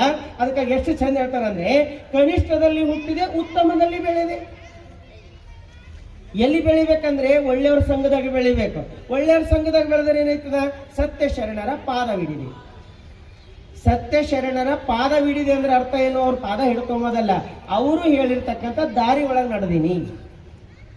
ಈಗ ಒಂದು 15 ದಿನ ಪ್ರವಚನ ಕೇಳತ್ತೀರಿ. ಭಾಳ ಜನ ಪರಿಣಾಮ ಮಾಡ್ಕೊಂಡು ನಾನು ಮುಂದೆ ಹೇಳ್ಯಾರ, ಅಪ್ಪರೇ ನೀವು 15 ದಿನ ಪ್ರವಚನ ಹೇಳತ್ತೀರಿ, ನಮ್ಗೆ ಇಷ್ಟೊಂದು ಸಮಾಧಾನ ಆಗ್ಯದ ಅಂದ್ರೆ ನಮ್ಮ ಮನೆಗೆ ಏನೇನೋ ಚಿಡ್ಚಿಡು ಸೆಟ್ಟು ಕೋಪ ಇದ್ದು ಸ್ವಲ್ಪ ಮಟ್ಟಿಗೆ ಕಡಿಮೆ ಅನಿಸ್ಲತ್ತವ, ಹಿಂಗೆ ಕೇಳತ್ತ ನನಗೆ ಅನಿಸ್ತು, ಮುಂದೊಂದು ದಿನ ನಾವು ಭಾಳ ಆರಾಮಾಯ್ತವ ಅಂತ ಭಾಳ ಜನ ಬಂದು ನನಗೆ ಹೇಳತ್ತ. ಈ ಮಾತು ಯಾಕೆ ಹೇಳತ್ತೀನಿ ಅಂದ್ರೆ, ಇಲ್ಲಿ ನಾನು ಹೇಳಿನಂತಿಲ್ಲ, ನಾ ಯಾರು ಹೇಳಿನಿ, ಶರಣರ ವಚನಗಳು ಹೇಳಿ. ಇದೇ ವಚನ ನೀವು ಮನೆಗೆ ಇಟ್ಕೊಂಡು ತೆಗೆದು ಓದ್ತಾ ಹೋಗ್ರಿ, ಎಷ್ಟೋ ಸಮಸ್ಯೆಗಳಿಗೆ ಸಮಾಧಾನ ಕೊಡ್ತದೆ. ಎಷ್ಟೋ ಸಮಸ್ಯೆಗಳಿಗೆ ಸಮಾಧಾನ. ನಮ್ಮ ಜೀವನದಾಗ ಸಣ್ಣ ಪುಟ್ಟ ಏನಾರ ಕಷ್ಟ ಇದ್ದು ಅಂತಂದ್ರೆ ನಮ್ಮ ಬಾಲಿಂದ ಒಂದು ಬರ್ತದೆ, ಏನ್ ಕೇಳ್ತಕ್ಕ ನನ್ನ ಕಷ್ಟ, ರಾಮರ ವನವಾಸ ಆಗ್ಯದಂತ. ರಾಮರ ವನವಾಸ ರಾಮರ ವನವಾಸ ಆಗ್ಯದ, ನಮ್ಗೆ ಯಾರು ಈ ಕಾಡಿನಾಗ ಇಟ್ಟಾರ. ಆದ್ರೆ ಹಂಗೆ ತಿಳ್ಕೊಂಡಿದ್ದೆವು. ಒಂದು ಕಾಲ ಇತ್ತು, ಅತ್ತಿ ಮನೆ ಸೊಸದೇರ ಅಂತ ಇದ್ದವು. ಈಗ ಇಲ್ಲಿ ಬಿಡ್ರಿ, ಸೊಸಿ ಮನಿ ಹತ್ತಿದೇರಾಗ್ಯಾರ, ಈಗ ಉಲ್ಟಾ ಆಗ್ಯದ ಕಾಲ. ಅವಾಗೆಲ್ಲ ಅತ್ತಿ ಮನಿ ಸೊಸದೇರ ಅಂತ ಇದ್ದರು. ಭಾಳ ಕಂಡೀಷನ್ ಇದ್ದು. ಅತ್ತಿ ಹೇಳಾರ್ದೇ ಏನು ಅಳಗಾಡಂಗಿರ್ಲಿಲ್ಲ. ಹಿಂಗೆ ಒಂದು ಊರಿತ್ತು, ಆ ಊರಾಗ ಏನು ಮಾಡಿರಿ ಅಂದ್ರೆ, ಇಬ್ಬರು ಹೆಣ್ಮಕ್ಳು ಒಂದೇ ಊರಿನವ್ರು ಆ ಊರಿಗೆ ಮದುವೆ ಆಗಿ ಬಂದಿರು. ಎರಡು ಬೇರೆ ಬೇರೆ ಮನೆಗೆ ಒಂದೇ ಊರಿನವ್ರು ಮದುವೆ ಆಗಿ ಬಂದಿರು. ಅವ್ರು ಒಬ್ರಿಗೊಬ್ರು ಭೇಟಿನೇ ಆಗ್ತಿರ್ಲಿಲ್ಲ, ಯಾಕಂದ್ರೆ ಅತ್ತಿ ಭೇಟಿ ಮಾಡ್ಲಿಕ್ಕೆ ಬಿಡ್ತಿರ್ಲಿಲ್ಲ. ಹಿಂಗೆ ಅವ್ರು ಯಾವಾಗ ಭೇಟಿ ಐತಿರ ಅಂದ್ರೆ ಒಂದು ಟೈಮ್ ಇತ್ತು. ಯಾವ ಟೈಮ್ ಇತ್ತಂದ್ರೆ, ಊರ್ ಹೊರಗೆ ಒಂದು ಬಾವಿ ಇತ್ತು, ನೀರು ತರ್ಲಿಕ್ಕೆ ಹೋದಾಗ ಭೇಟಿ ಆಗ್ತಿದ್ರು. ನೀರು ತರ್ಲಿಕ್ಕೆ ಹೋದಾಗ ಭೇಟಿ ಆಗ್ತಿದ್ರು. ಒಂದು ದಿನ ಇಬ್ರು ನೀರು ತರ್ಬೇಕಂತ ಹೋದ್ರು. ಒಬ್ಬ ಹೆಣ್ಮಗಳು ಇಲ್ಲಿಂದ ಸ್ಟಾರ್ಟ್ ಮಾಡೋಣ, ಮತ್ತೆ ಹಿಂಗೆ ನಮ್ಮ ಗಂಡ ನಮ್ಮ ಮನೆಯವ್ರು ಹಿಂಗೆ ನಮ್ಮ ಮಕ್ಕಳು ಹಿಂಗೆ ಹಂಗೆ ಸಾಕಾಗ್ಯದ ಹಿಂಗೆ ಹೇಳ್ಕೋತ ಹೋದಳು. ಬಾವಿವರೆಗೂ ಹೋದ್ರು, ನೀರು ಸೇದ್ರು, ತುಂಬಿಕೊಂಡ್ರು. ವಾಪಸ್ ಬಂದು ಊರು ಅಗಸಿ ಬರೋವರೆಗೂ ಅದೇ ಹೇಳೋಳು ಹೆಣ್ಮಗಳು. ಆ ಇನ್ನೊಬ್ಬಳು ಹೆಣ್ಮಗಳು ಅಲ್ಲಿವರೆಗೂ ಪೇಷಂಟ್ಸ್ಗೆ ಹ್ಞೂ ಅಂತ ಕೇಳ್ತಾ ಬಂದಳು. ಊರು ಬಾಗಿಲು ಬಂತು, ಇನ್ನೇನು ಮನೆ ಒಳಗೆ ಹೋಗೋದಿತ್ತು. ಇಲ್ಲಿ ತನೇನು ಹ್ಞೂ ಅಂತ ಕೇಳಿರಲ್ಲ ಹೆಣ್ಮಕ್ಳು. ಆಕೆ ಲವ ಹೊಯ್ಕೊಂಡು ಅಳ್ಳತ್ತು. ಇವಳಂದಳು, ತಂಗಿ ಇಲ್ಲಿ ನನ್ನ ಕಷ್ಟ ನನಗದ, ನನ್ನ ಕಷ್ಟ ಕೇಳಿ ನೀ ಯಾಕೆ ಅಳತಿ, ನಾ ಹೆಂಗಾರ ಅದು ಅನುಭವಿಸ್ತೆ ಅಂದ್ರೆ. ಆ ಹೆಣ್ಮಗಳಂದಳು, ನಿನ್ನ ಕಷ್ಟ ಕೇಳಿ ಯಾರು ಹೇಳತ್ತಾರ ತಾಯಿ, ಇಲ್ಲಿಂದ ಹೋಗಿ ತುಂಬ್ಕೊಂಡು ಇಲ್ಲಿ ಬರಸ್ತಾರ, ನಿಂದೇ ಹೇಳ್ದಿ, ನಂದು ಯಾವಾಗ ಹೇಳಿ ಅಂತ ಹೇಳತ್ತಿದೆ ಅಂದ. ಇಲ್ಲಿ ತನ ನಿಂದೆ ಮುಗಿತೀಗ ನಂದು ಯಾವಾಗ, ಊರೇ ಬಂತು, ಮನಿನೇ ಬಂತು, ಇನ್ಯಾವಾಗ ಹೇಳಿ ಅಂದಳು. ಹಂಗಲ್ಲ, ನೀವು ಯಾರ್ದಾರ ಹತ್ರ ಹೋಗ್ರಿ, ನಮ್ಮ ಮನ್ಯಾಗ ಹಿಂಗದ ಅಂತ ನೀವು ಹೇಳಿ ಮುಗಿಸೋದ್ರೊಳಗಾಗಿ ನಿಮ್ಮನ್ನು ಸ್ವಲ್ಪ ನಿಂದ್ರಪ್ಪ, ಇಲ್ಲ ನಾಮದ್ ಕೇಳ್ರಿ, ಮೊದಲು ನಾಮದ್ ಎಲ್ಲರೂ ಹೇಳಕ್ಕೆ ಮುಂದೆ. ಎಲ್ಲರ ಮನೆ ಕಷ್ಟಗಳು ಭಾಳ ದೊಡ್ಡವಾಗ್ಯಾವ. ಅದಕ್ಕೆ ಈ ಕಷ್ಟ ಭಾಳ ಅದ ಅಂದ್ರೆ, ನೀವು ಹೇಳಿರ್ತಕ್ಕಂಥ ಮಾತು ನಿಮ್ಮ ಎದುರಿನವ್ರು ಭಾಳ ಪ್ರೀತಿಯಿಂದ ಕೇಳ್ತಾರೆ, ಆದ್ರೆ ಕೇಳಿದವ್ರು ಸುಮ್ಮನೆ ಕೊಡಲ್ಲ, ಮತ್ತೊಂದು ಕಡೆ ಹೋಗಿ ಹೇಳ್ತಾರೆ. ನೀವು ಹೇಳಿರ್ತಕ್ಕಂಥ ಮಾತು ಕೇಳಿಸ್ಕೊಂಡು ಮತ್ತೊಬ್ರಿಗೆ ಹೇಳಾರ್ದಂಗ ಹೊಟ್ಟೆಗೆ ಇಟ್ಕೊಂಡು ಅದಕ್ಕೆ ಏನಾರ ಪರಿಹಾರ ಕೊಡ್ತಕ್ಕಂಥವ್ರು ಒಬ್ರು ಅದಾರ. ಅವ್ರು ಪರಿಚಯ ಮಾಡಿಸ್ತೀನಿ. ಅವ್ರಿಗೆ ಹೇಳಿದ್ರಂದ್ರೆ ಅವ್ರು ಯಾರ್ಯಾರ ಮುಂದೆ ಹೇಳೋದು 100% ಎಷ್ಟು ನಿಮಗೆ ಪರಿಹಾರ ಕೊಡ್ತಾರೆ. ಅವ್ರು ಒಬ್ಬರ ಮುಂದೆ ಹೇಳ್ರಿ, ಅವರಿಗೆ ಕರೆಸಿ ನಿಮಗೆ ಪರಿಚಯ ಮಾಡಿಸ್ತೀನಿ, ನಾಳೆಯಿಂದ ಅವ್ರ ಮುಂದೆ ಹೇಳ್ರಿ. ಯಾರವರು?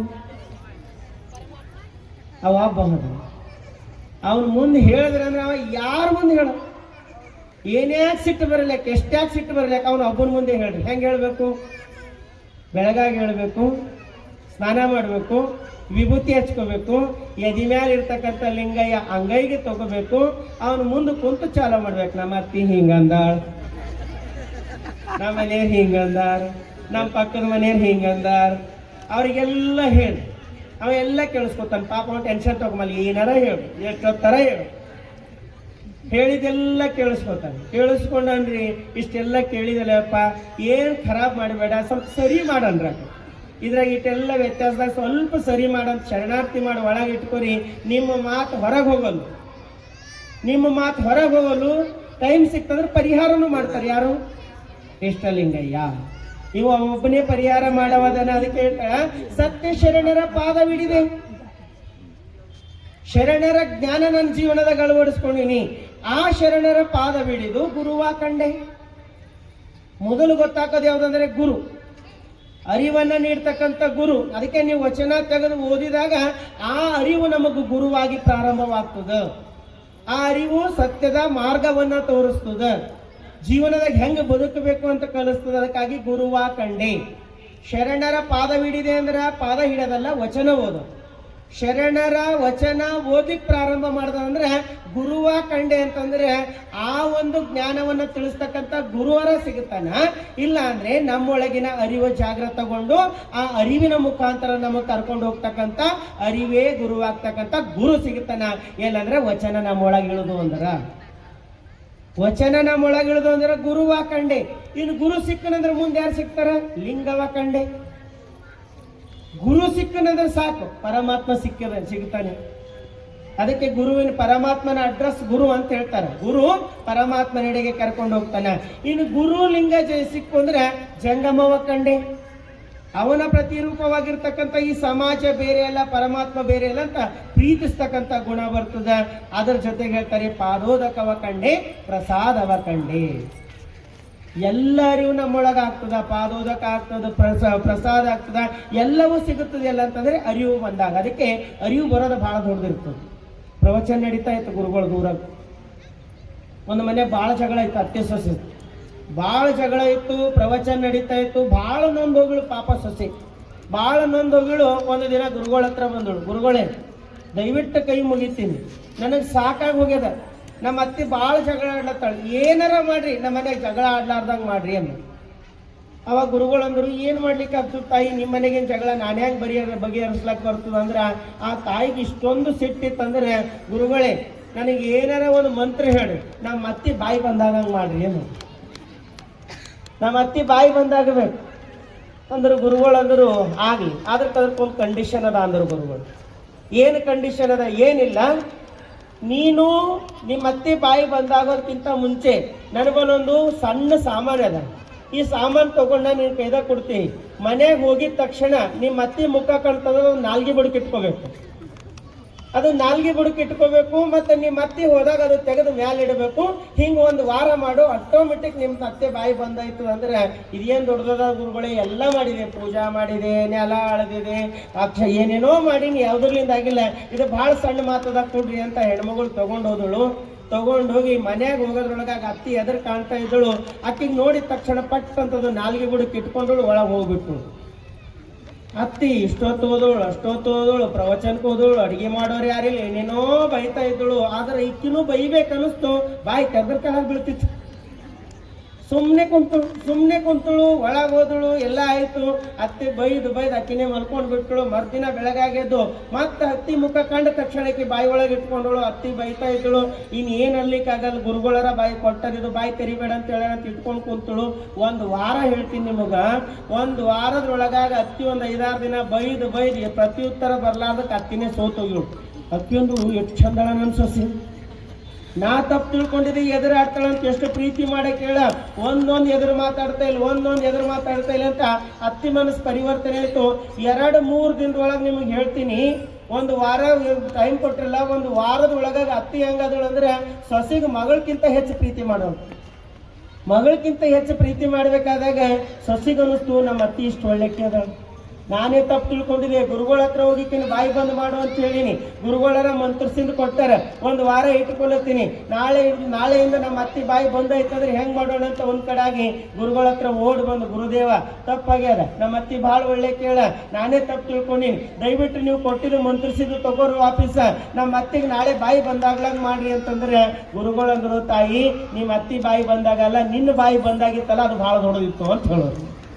ಮೊದಲು ನಿಂದು ಬಂದಾಗ ಒಳ್ಳೆದು, ನಿಂದು ಬಂದಾದ್ರೆ ಅದು ಮನೆ ತಾನೇ ಬಂದೈತದ, ನಮ್ಮದು ಚಾಲು ಆಯ್ತಂದ್ರೆ ಯಾಕೆ ಮಾತಾಡ್ತಾನೆ? ಅರಿವು. ಇದು ಸುಮ್ಮನೆ ತಮಾಷೆಗಾಗಿ ಹೇಳಿದ್ರು ಕೂಡ ಅರಿವು ಜಾಗೃತಿ ತಗೊಳ್ಬೇಕು. ನಾನು ನಿನ್ನೆ ಒಂದು ಮಾತು ಹೇಳಿದ್ರು, ಇವ್ರು ಯಾಕೆ ಹಿಂಗಾರ ಅನ್ನಬಾರ್ದು, ಇವ್ರು ಹಿಂಗೆ ಹರ ಅನ್ಕೋಬೇಕು. ಇವ್ರು ಯಾಕೆ ಹಿಂಗೆ ಹರ ಅನ್ಕೊಂಡ್ರೆ ಏನು ಬದಲಾಯಿಸ್ಲಕ್ಕಾಗಲ್ಲ. ಇವ್ರು ಹಿಂಗೆ ಅದಾರ ಅಂತ ಅರ್ಥ ಮಾಡ್ಕೊಂಡ್ರಿ, ಸ್ವಭಾವ ಅರ್ಥ ಮಾಡ್ಕೊಂಡ್ರೆ ಮನುಷ್ಯ ನಾವು ಬದಲಾವಣೆ ಆಗ್ಲಿಕ್ಕೆ ಆಗ್ತದ, ನಾವು ಬದಲಾವಣೆ ಆಗ್ಲಿಕ್ಕೆ ಆಗ್ತದ. ಗಂಡನ ಮನೆಗೆ ಭಾಳ ಜಗಳ ಆಡಿ ಮಗಳು ಮನೆಗೆ ಬಂದಳು. ತಾಯಿ ಕಟ್ಟೆ ಮೇಲೆ ಕುಂತಳು, ಏನಾಗ್ಯದ ಅಂದಳು. ಅಮ್ಮ ಇನ್ನು ಮನೆಗೆ ಹೋಗಲ್ಲ ಅಂದಳು ಮಗಳು. ತಾಯಿ ತಲೆಗೆ ಯಾಕೆ ಏನಾಗ್ಯದ, ಯಾಕೆ ಹೋಗಲ್ಲ ಅಂದ್ರೆ, ಇಲ್ಲಮ್ಮ ಒಂದು ಪ್ರಾಬ್ಲಮ್ ಮುಗಿಯೋದ್ರೊಳಗಾಗಿ ಮತ್ತೊಂದು ಪ್ರಾಬ್ಲಮ್ ಹೇಳ್ತಾರೆ. ನಮ್ಮ ಮನೆಯವ್ರು ಸಾಕಾಗಿ ಹೋಗ್ಯದ, ಆ ಮನೆಗೆ ನಾ ಕಾಲಿಡಲ್ಲ, ಬಿಟ್ಟು ಕೊಟ್ಟಿ ನೋಡ ಆ ಮನೆ ಅಂದು. ಅವಾಗ ತಾಯಿ ಅಂದಳು, ಬಿಡೋದು ಹೊಸ ಆಮೇಲೆ ಇರಲಿ, ಮೊದಲು ಒಳಗೆ ಬಾ ಅಂತ ಕರ್ಕೊಂಡೋದಳು.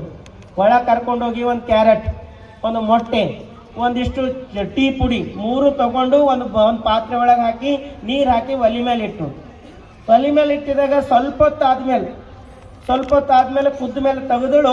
ಮಗಳಿಗೆ ಕರೆದು ಕೇಳೋಳು, ಸ್ವಲ್ಪ ಬಾ ಅಂದಳು. ಅವಾಗ ಮಗಳು ಬಂದಳು. ಅವಾಗ ಮಗಳಿಗೆ ಕೇಳೋಳು, ಕ್ಯಾರೆಟ್ ಹೆಂಗಿರ್ತದ ಅಂತ ಕೇಳೋಳು. ಮಗಳು ಅಂದಳು, ಕ್ಯಾರೆಟ್ ಭಾಳ ಗಟ್ಟಿ ಇರ್ತದೆ, ಈಗ ಮುಟ್ಟು ನೋಡು ಅಂದಳು. ಮಗಳು ಮುಟ್ಟು ನೋಡ್ತಾಳೆ, ಅದು ನೀರಾಗಿ ಕುದ್ದಿತ್ತು, ಮೆತ್ತಗಾಗಿತ್ತು. ಇನ್ನು ಮೊಟ್ಟೆ ಹೆಂಗಿರ್ತದ ಅಂತ ಕೇಳು, ಮೊಟ್ಟೆ ದ್ರವ ರೂಪದಾಗಿರ್ತದ ಅಂತಂದಳು ಮಗಳು. ಅವಾಗ ಅವು ತಾಯಿ ಕೇಳೋಳು, ಈಗ ಮುಟ್ಟು ನೋಡು ಮೊಟ್ಟೆ ಹೆಂಗದ ಅಂತ. ಅವಾಗ ಮೊಟ್ಟೆ ನುಟ್ಟು ನೋಡೋದು ಘನವಾಗಿತ್ತು, ಗಟ್ಟಿಯಾಗಿತ್ತು. ಅವಾಗ ಮತ್ತೆ ತಾಯಿ ಕೇಳ್ತಾಳೆ, ಇದ್ರಾಗ ಇನ್ನೊಂದು ವಸ್ತು ಹಾಕೀನಿ, ಟೀ ಪುಡಿ ಹಾಕೀನಿ, ಗೊತ್ತಾ ನಿನಗ? ಹಾ ಹಾಕಿದಮ್ಮ. ಟೀ ಪುಡಿ ಎಲ್ಲದ ಅನ್ನು. ಅವಾಗ ಅವಳಂದಳು, ಅದು ಎಲ್ಲ ಕರಗಿ ಬಣ್ಣ ಬದಲಾಯಿಸಿ ನೀರಿನ ಕಲರೇ ಚೇಂಜ್ ಮಾಡಿಬಿಟ್ಟದ ಅಂದಳು. ಅವಾಗ ತಾಯಿ ಎಂಥ ಜ್ಞಾನ ಕೊಡ್ತಾಳಂದ್ರೆ, ಮಗಳೇ ನೀನು ಯಾವ ಮನೆ ಬಿಟ್ಟು ಬಂದಿದಲ್ಲ ಆ ಮನೆ ಬಗ್ಗೆ ನಿನಗೊಂದು ವಿಚಾರ ಹೇಳ್ತೀನಿ ಕೇಳು. ಭಾಳ ಜನ ತಾಯಿಯಂದಿರು ಮದುವೆ ಮಾಡ್ಕೊಂಡು ಹೋಗಿ ಮನೆಗಿನ ದೌರ್ಜನ್ಯ ಅವ್ರಿಸ್ಲಾರ್ದಂಗೆ ಅನುಭವಿಸಿ ಕೊನೆಗೆ ಗಟ್ಟಿಯಾಗಿರ್ತಕ್ಕಂಥ ಕ್ಯಾರೆಟ್ ಹೆಂಗ ಮೆತ್ತಗಾಗ್ತದೋ ಹಂಗೆ ಜೀವನದಾಗ ನೊಂದು ಭಾಳ ಜನ ಮೆತ್ತಗಾಗೇ ಜೀವನ ಕಳ್ಕೊಂಡಾರ. ಇನ್ನು ಕೆಲವೊಬ್ಬರು ಅನುಭವಿಸ್ಲಿಕ್ಕೆ ಆಗ್ಲಾರ್ದಕ್ಕೆ ವಿರೋಧಿಸಿ ಎದುರು ನಿಂತು ಈ ಮೊಟ್ಟೆ ಮೆತ್ತಗಿತ್ತು, ಇದು ಹೆಂಗೆ ಗಟ್ಟಿಯಾಗ್ಯದಲ್ಲ ಹಂಗೆ ಮನ್ಯಾಗ ಎದುರು ನಿಂದ್ರಿಸಿ ಗಟ್ಟಿಯಾಗಿ ನಿಂತಾರೆ. ಆದರೆ ನೀನು ಗಟ್ಟಿನೂ ಆಗಬೇಕಾಗಿಲ್ಲ, ಮೆತ್ತಗೂ ಆಗಬೇಕಾಗಿಲ್ಲ. ನೀ ಹೆಂಗೆ ಬದುಕಬೇಕಂದ್ರೆ ಟೀ ಪುಡಿ ಹೆಂಗೆ ಬದುಕಬೇಕು, ಒಮ್ಮೆ ಹೋಗಿ ಅದ್ರಾಗ ಬಿದ್ದಂದ್ರೆ ನಿನ್ನ ಬಣ್ಣ ಮಾತ್ರವಲ್ಲ, ನಿನಗೆ ಯಾರು ಇಟ್ಕೊಂಡರೋ ಅವರೆಲ್ಲರ ಬಣ್ಣ ಬದಲಾಯಿಸುವಂತೆ ನೀ ಅದ್ರಾಗ ಒಂದಾಗ ಹೋಗಬೇಕು ಅಂತ ಹೇಳಿ ಅದ್ರಾಗ ಬದಲಾವಣೆ ಮಾಡಬೇಕು. ಯಾರು ಮಾಡಿರಿ ಬದಲಾವಣೆ? 12ನೇ ಶತಮಾನದಲ್ಲಿ ನೋಡ್ತೀವಿ. ಕಾಶ್ಮೀರದ ಅರಸ ಮಹಾದೇವ ಭೂಪಾಲ ವೈರಾಗ್ಯ ಬಂತು. ಮಗ ಲಿಂಗರತಿಗೆ ಪಟ್ಟ ಕಟ್ಟಿ ಇನ್ನೇನು ಕಲ್ಯಾಣಕ್ಕೆ ಹೋಗ್ಬೇಕು ಅಂತ ವಿಚಾರ ಮಾಡಿ ಹೊರಗೆ ಬರಬೇಕಾದಾಗ ಸತಿ ಮಹಾದೇವಿ ಪಕ್ಕದಾಗ ನಿಂತಳು. ಮಹಾದೇವಿ ತಾಯಿ ಕೇಳ್ತಾರೆ, ಎಲ್ಲಿಗೆ ಹೊಂಟಿರಿ ಅಂತ ಕೇಳ್ತಾಳೆ. ಮಹಾದೇವ ಭೂಪಾಲ ಹೇಳ್ತಾರೆ, ಕಲ್ಯಾಣಕ್ಕೆ ಹೋಗೋದದ, ನಾನು ಶರಣರ ಸಂಘದಲ್ಲಿ ಜೀವನ ಕಳಿಬೇಕಾಗ್ಯದ, ಮಗ ಲಿಂಗರತಿಗೆ ನಾನು ಪಟ್ಟ ಕಟ್ಟೀನಿ, ಇನ್ನು ರಾಜ್ಯ ಜವಾಬ್ದಾರಿ ನೀನು ಇಬ್ಬರಾಗಿ ನೋಡ್ಕೊಂಡು ಇಲ್ಲೇ ಇರಬೇಕು ಅಂದಾಗ ಸತ್ಯ ಒಂದು ಮಾತು ಕೇಳ್ತಾಳೆ ಪತಿಗೆ, ಅಲ್ಲ ನೀವು ಕೆಚ್ಚಲದೊಳಗಿರ್ತಕ್ಕಂಥ ಹಾಲು ಕುಡಿಯಲು ಹೋಗಿ ನನಗೆ ಅದ್ರಾಗಿನ ಉಣ್ಣೆ ಮಾಡಿದಂಗಿಟ್ಟು ಅದ್ರಾಗಿನ ರಕ್ತ ಕುಡಿಲಿಕ್ಕೆ ಹೇಳ್ತೀರೇನು? ರಾಜ್ಯದ ಸಂಪತ್ತು ನಿಮಗೆ ಯಾವಾಗ ವೈರಾಗ್ಯ ಬಂದದಂದ್ರ ನನಗೆ ಯಾವಾಗ ಆಸಕ್ತಿ ಇರ್ತದ, ನೀವೇ ಇದು ಬ್ಯಾಡ ಅಂತ ಬಿಟ್ಟು ಹೊಂಟ್ರಂದ್ರ ನಡ್ರಿ ನಾನು ನಿಮ್ಮ ಜೊತೆ ಬರ್ತೀನಿ ಅಂತ ರಾಜ್ಯವನ್ನ ಬಿಟ್ಟು ಕಲ್ಯಾಣಕ್ಕೆ ಬಂದಳಲ್ಲ ಮಹಾದೇವಿ ತಾಯಿ. ಇದು ಟೀ ಪುಡಿ ಕರಗಿದಂಗ, ಅದರಲ್ಲಿ ಒಂದು ಆದಂಗ ಹೆಂಗೆ ಬಿಟ್ಟು ಹೋಯ್ತೀರಿ ಅಂತ ತಡಿಲಿಲ್ಲ, ಯಾಕಂದ್ರೆ ಹೋಗ್ತಾರಂತ ಗ್ಯಾರಂಟಿ.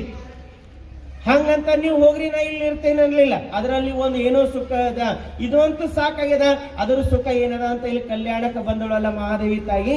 ಇದು ಸಾಮಾನ್ಯವಾಗಿರ್ತಕ್ಕಂಥ ಘಟನೆ ಅಲ್ಲ. ಬಸವಣ್ಣವ್ರ ಜೀವನದಾಗ ನೋಡ್ತೀವಿ, ನೀಲಾಂಬಿಕಾ ತಾಯಿ ಒಬ್ಬ ರಾಜನ ಮಗಳಾಗಿ ಬಂದಳು. ಒಬ್ಬ ರಾಜನ ಮಗಳಾಗಿ ಬಂದಿರತಕ್ಕಂಥ ನೀಲಾಂಬಿಕಾ ತಾಯಿಯ ಜೀವನದಲ್ಲಿ ನಾವು ನೋಡ್ತೀವಿ. ಮೊದಲನೇ ದಿನ ಮದುವೆ ಆದಾಗ ಒಬ್ಬ ಕಳ್ಳ ಒಳಗೆ ಬರ್ತಾನ. ನೀಲಾಂಬಿಕಾ ತಾಯಿಯ ಕಿವಿ ಒಳಗಿರ್ತಕ್ಕಂಥ ಬೆಂಡೋಲೆ ತಗೊಂಡು ಹೋಗ್ಬೇಕಂತ ಕೈ ಹಾಕ್ತಾನ. ನೀಲಾಂಬಿಕಾ ತಾಯಿಗೆ ಎಚ್ಚರ ಆಗ್ತದೆ, ಕಳ್ಳ ಅಂತ ಚೀರ್ಬೇಕಾದಾಗ ರಾಜ ಭಟ್ರು ಬಂದು ಹಿಡ್ಕೊಳ್ತಾರೆ.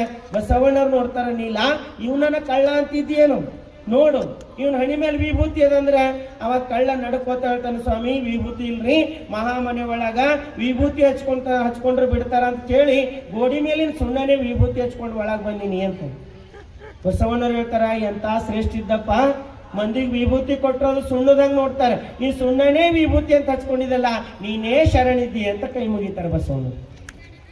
ಆಮೇಲೆ ನೀಲಾಂಬಿಕೆ ತಾಯಿ ಹೇಳ್ತಾರೆ, ಇವ ನಮ್ಮ ಭಾವ ನೋಡಲು ಕಲ್ಲನ ಮನೆಗೊಬ್ಬ ಬಲುಗಳ್ಳ ಬಂದರೆ ಕೂಡಲ ಸಂಗಮ ದೇವನಲ್ಲದೆ ಮತ್ತಾರೂ ಇಲ್ಲ. ಇವ ಪರಮಾತ್ಮನ ಸ್ವರೂಪ ಅದನ್ನ, ಅವನಲ್ಲಿ ಏನೋ ಕಮ್ಮಿ ಬಿದ್ದದ, ನಮ್ಮಲ್ಲಿ ಹೆಚ್ಚಾಗ್ಯದ, ಕಮ್ಮಿ ಬಿದ್ದಿದ್ದಕ್ಕಾಗಿ ನಮ್ಮಲ್ಲಿ ತಗೊಂಡು ಹೋಗ್ಲಿಕ್ಕೆ ಬಂದನ, ತೆಗೆದು ಕೊಡು ಅಂದ್ರೆ ನೀಲಾಂಬಿಕಾ ತಾಯಿ ಹಿಂದ ಮುಂದೆ ನೋಡಲ್ಲ, ಎರಡೂ ಕಿವಿಗಿನ ಬಂಡೋಲಿ ತೆಗೆದು ಕಳ್ಳನ ಕೈದಾಗ ಇಡ್ತಾಳ. ಇದು ನೀಲಾಂಬಿಕಾ ತಾಯಿಯ ಭಾವ. ಇದ್ರ ನಮಗೇನು ಅರ್ಥ ಆಯ್ತು ಹೇಳ್ರಿ? ನಮ್ಮ ಮನೆಗೆ ಏನಾರ ಕಳ್ಳರು ಬರ್ತಿದ್ರು, ನಮ್ಮ ಮನೆಗೆ ಏನಾರ ತಗೊಂಡು ಹೋಗ್ತಿರು, ನಮ್ಮ ಮನೆಯವ್ರಿಗೆ ಏನಾರ ಇವ ಪರಮಾತ್ಮ ಅದನ್ನ ತೆಗೆದು ಕೊಡ್ರಿ ಅಂತ ಅಂತಿರು. ನೀವೇನಾರ ತೆಗೆ ಪರಿಸ್ಥಿತಿ ಬರ್ತಿತ್ತಂದ್ರೆ ಏನಂತಿದ್ರಿ ಹೇಳ್ರಿ? ಯಾಕೋ ನಮ್ಮ ಮನೆಯವ್ರಿಗೆ ಜರ ಕಮ್ಮಾಗ್ಯದ, ಕಳ್ಳುಗೂ ಕೂಡಲ ಸಂಗಮ ದೇವಾಲತ್ತರ, ಇನ್ ಮುಂದೆ ಇವ್ರ ಮೇಲೆ ಭರೋಸೆ ಮಾಡ್ಲಕ್ಕಾಗಲ್ಲ, ಇವ್ರಿಗೆ ಇಲ್ಲಿ ಇಟ್ಕೋಬೇಕಾ, ನೀನ್ ಎಲ್ಲಾರ ಒಯ್ದು ಅಡ್ಮಿಟ್ ಮಾಡ್ಬೇಕಾ? ಇದು ನಮ್ಮ ಭಾವ. ಆದ್ರೆ ನೀಲಾಂಬಿಕಾ ತಾಯಿ ಭಾವ ಹೆಂಗ? ಕಣ್ಣದಲ್ಲಿಯೂ ಕೂಡಲ ಸಂಗಮನನ್ನ ಕಾಣ್ತಕ್ಕಂಥ ಭಾವ. ಅದಕ್ಕಾಗಿ ಲಿಂಗಮ್ಮ ತಾಯಿ ಹೇಳ್ತಾಳೆ, ಕಂಗಳ ಮುಂದಣ ಕತ್ತಲೆ ಹರಿಯರೊಡನೆ ಮಂಗಳ ಮಹಾ ಬೆಳಗಿನೊಳಗೋಲಾಡಿ ಸುಖಿಯಾದಿನಯ್ಯ ಅಪ್ಪಣ್ಣ ಪ್ರಿಯ ಚನ್ನಬಸವಣ್ಣ. ನಮ್ಮ ಕಣ್ಣ ಮುಂದೆ ಇರ್ತಕ್ಕಂಥ ಕತ್ತಲೆ ಕಳೀತಂದ್ರ ನಮಗೆ ಪರಮಾತ್ಮನ ಅನುಭವ ಆಗ್ತದ. ಪರಮಾತ್ಮನ ಅನುಭವ ಆಯ್ತಂದ್ರ ಜೀವನ ಆನಂದಮಯವಾಗ್ತದ. ಅದಕ್ಕಾಗಿ ಹೆಣ್ಣು ಹೆಣ್ಣಲ್ಲ, ಹೆಣ್ಣು ರಕ್ಕಸಿ ಅಲ್ಲ, ಹೆಣ್ಣು ಸಾಕ್ಷಾತ್ ಕಪಿಲ ಸಿದ್ಧ ಮಲ್ಲಿಕಾರ್ಜುನ.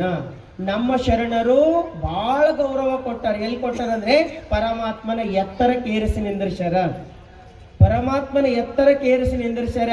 ಅದಕ್ಕೆ ನಮಗೊಂದು ಅಭಿಮಾನ ಇರ್ಬೇಕು. ಏನಂತ ಅಭಿಮಾನ ಇರ್ಬೇಕಂದ್ರೆ, ಇಡೀ ಜಗತ್ತಿನಲ್ಲಿಯೇ ದೇವರನ್ನ ಎದೆ ಮೇಲೆ ಕಟ್ಕೊಂಡು ಅಡ್ಡಾಡ್ತಕ್ಕಂಥ ಧರ್ಮ ಯಾವುದೂ ಇಲ್ಲ, ಅದು ಲಿಂಗಾಯತ ಧರ್ಮದಲ್ಲಿ ಮಾತ್ರ ಅದ. ಅದಕ್ಕೆ ನಾವು ಬಹಳ ಗ್ರೇಟ್ ಅಂತ ತಿಳ್ಕೊಳ್ಬೇಕು.